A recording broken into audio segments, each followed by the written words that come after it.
যেহেতু 2 মে তাৰিখে পঞ্চায়ত নিৰ্বাচন আছে, মই নতুনকৈ ভাৰতীয় জনতা পাৰ্টিত যোগদান কৰিছোঁ আৰু মোক ভাৰতীয় জনতা পাৰ্টিয়ে তিতাবৰ জিলা পৰিষদৰ নেতা জিলা পৰিষদৰ সদস্যৰ মোক মনোনীত কৰিছে। মই দেখিছোঁ যে তিতাবৰত বিভিন্ন সমস্যাৰে জৰ্জৰিত। আমি বিগত পঞ্চায়তত দেখিছিলোঁ, যিহেতু বিগত পঞ্চায়তবোৰ কংগ্ৰেছৰ দখলত আছিলে, তিতাবৰ জিলা পৰিষদ কংগ্ৰেছৰ দখলত আছিলে আৰু তিতাবৰ বিধানসভাটো কংগ্ৰেছৰ দখলত আছে। মানে এইবাৰ যদি আমাক ভাৰতীয় জনতা পাৰ্টিৰ দলটোক বা আমাক পঞ্চায়তটো আনিব দিয়ে, আমি নিশ্চয় ৰাইজৰ কাষত আমি চাপিবলৈ চেষ্টা কৰিম, ৰাইজৰ সমস্যাবোৰ বুজ ল'ব পাৰিম।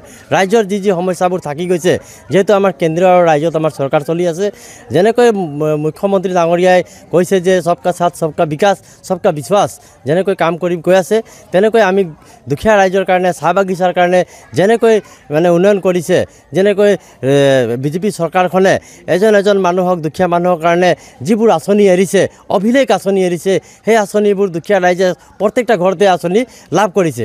তা আমি যদি পঞ্চায়তটো বা তিতাবৰ বিধানসভাটো যদি আমাৰ দখলত আনিব পাৰোঁ, তা আমি নিশ্চয় আমাৰ ৰাইজৰ কাৰণে আমি বহুত কাম কৰিব পাৰোঁ, উন্নয়ন কৰিব পাৰোঁ। যিহেতু আপোনালোকে নিশ্চয় দেখিছে যে ৰাস্তা পদূলিৰ অৱস্থা কি আছে। তিতাবৰত যেহেতু বিধায়কগৰাকী আমাৰ কংগ্ৰেছৰ আছে, পানীৰ যোগানৰ কি অৱস্থা আছে দেখিছে, মানুহৰ ঘৰৰ অৱস্থা কি, স্কুলৰ ব্যৱস্থা কি আছে। আমাৰ চৰকাৰ যদি এতিয়া আছে, আমি যদি পঞ্চায়ত দখল কৰিব পাৰোঁ, কিন্তু পঞ্চায়তটো এটা ৰাইজৰ চৰকাৰ, এই পঞ্চায়ত দখল কৰিলে আমি নিশ্চয় আমি ৰাইজৰ কাৰণে কাম কৰিব আগবাঢ়িম। নমস্কাৰ, মোৰ নাম ৰূপালী মিলি। মই কচুকাত গাঁও পঞ্চায়তৰ পৰা AP পদত মোক আমাৰ দলৰ ৰাইজসকলে বিচাৰিছে, গতিকে ওলাই আহিছোঁ। যথেষ্ট ভাল লাগিছে।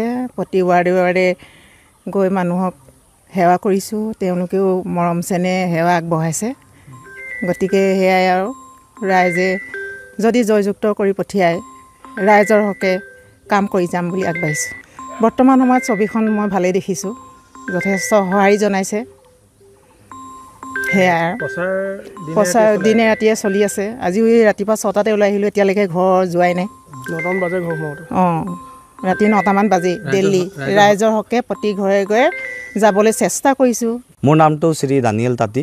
মই তিতাবৰ জিলা পৰিষদ হৈ এবাৰ প্ৰতিদ্বন্দ্বিতা আগবঢ়াইছে কংগ্ৰেছ দলৰ হৈ, আৰু কংগ্ৰেছ দলৰ হৈ মই এতিয়া যিহেতু নিৰ্বাচন সমাগম ওচৰত পালেহি, আৰু সেইকাৰণে ৰাইজে মাতিছে আৰু ৰাইজৰ ওচৰত গৈছোঁ, আৰু ৰাইজে আশীৰ্বাদো কৰিছে।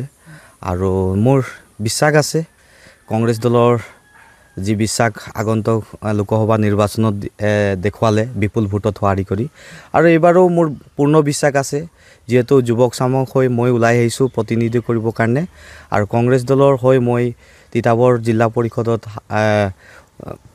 হয় মই আগবাঢ়ি যাৰ মোৰ পূৰ্ণ বিশ্বাস আছে। ৰাইজৰ পৰা যথেষ্ট সঁহাৰি পাইছোঁ, আৰু মই যিহেতু মই নিজেই টাইম দিব পৰা নাই, ৰাইজে মোক মাতি আছে, আৰু সেইকাৰণে মই নিজেও দুখিত হৈছোঁ, অলপ সময় দিব পৰা নাই ৰাইজৰ আগত।